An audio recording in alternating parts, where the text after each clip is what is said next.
ഞാൻ നമ്മളെ ബ്ലെൻഡറിൽ ജ്യൂസ് അടിക്കാൻ വേണ്ടിയിട്ട് തണ്ണിമത്തനും പാലും പൈനാപ്പിളൊക്കെ മേടിച്ചിരിക്കണം. നമുക്ക് വേഗം ജ്യൂസ് അടിക്കാൻ വേണ്ടി പോകാം. അപ്പോൾ നമ്മൾ ഈ ആകാരോൻ്റെ പോർട്ടബിൾ ബ്ലെൻഡറിൽ ജ്യൂസ് അടിക്കാൻ ഭയങ്കര സുഖമാട്ടോ. ഞാൻ ആദ്യം പൈനാപ്പിളാണ് ജ്യൂസ് അടിക്കാൻ വേണ്ടി നിന്നത്. പൈനാപ്പിൾ ജ്യൂസ് ഭയങ്കര ഇഷ്ടമാട്ടോ. കാരണം പൈനാപ്പിൾ ജ്യൂസ് എന്താണല്ലോ ഭയങ്കര ഒരു റിഫ്രഷിങ് ജ്യൂസ് പോലത്തെ ഒരു സംഭവമാണല്ലോ. അത് എല്ലാവർക്കും അങ്ങനെ തന്നെയാണോ എനിക്ക് അറിയാൻ പാടില്ല. അപ്പോൾ പൈനാപ്പിൾ ജ്യൂസ് അടിച്ചപ്പോൾ ഞാൻ വിചാരിച്ചു കുറേ തരിതരി ഉണ്ടാവുക. കാരണം ചിലപ്പോൾ അരിപ്പൊന്നും ഇല്ലാത്തവരോട് കുടിക്കാൻ സുഖം ഉണ്ടാവില്ല എന്ന് വിചാരിച്ചിട്ടോ. പക്ഷേ കുടിച്ചപ്പോൾ അത്ര തരിതരിയൊന്നുമില്ല, നല്ല സുഖത്തിൽ കുടിക്കാൻ പറ്റും കേട്ടോ. അപ്പോൾ ഞാൻ പെട്ടെന്ന് വാട്ടർ മെലൺ അടിക്കാൻ വേണ്ടി നിന്നു. ഞാൻ വാട്ടർ മെലൺ വെറുതെ അടിക്കാമെന്ന് വിചാരിച്ചു. പക്ഷേ പിന്നെ നമ്മൾ മുഹമ്മദ് സർബത്തൊക്കെ ഉണ്ടാക്കുമല്ലോ നോമ്പിൻ്റെ സമയത്ത്, അത് നമ്മൾ ജസ്റ്റ് കുത്തി ഇളക്കിയിട്ടാണ് ഉണ്ടാക്കാറ്. ഇത് ഞാൻ ഷെയ്ക്ക് ആക്കിയിട്ട് ഉണ്ടാക്കാൻ നോക്കി, അത്രേ വ്യത്യാസമുള്ളൂ കേട്ടോ.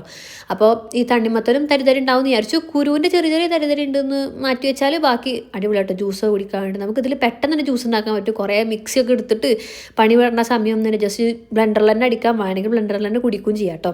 അങ്ങനെ അത് കഴുകി വെക്കാനും സുഖമാണ്. അതിൻ്റെ മോട്ടർ ഭാഗം മാത്രം വെള്ളത്തിലടി കാണിക്കാതെ കഴുകിയാൽ മതി. ബാക്കി എല്ലാ സംഭവം നമുക്ക് എടുത്ത് കഴുകാൻ പറ്റും കേട്ടോ. ഇത്രയും സുഖമുള്ളൊരു ബ്ലെൻഡർ വേറെ ഉണ്ടാവുമെന്ന് എനിക്കറിയില്ല. അപ്പോൾ എന്തായാലും മേടിച്ച് ട്രൈ ചെയ്ത് നോക്കാം കേട്ടോ.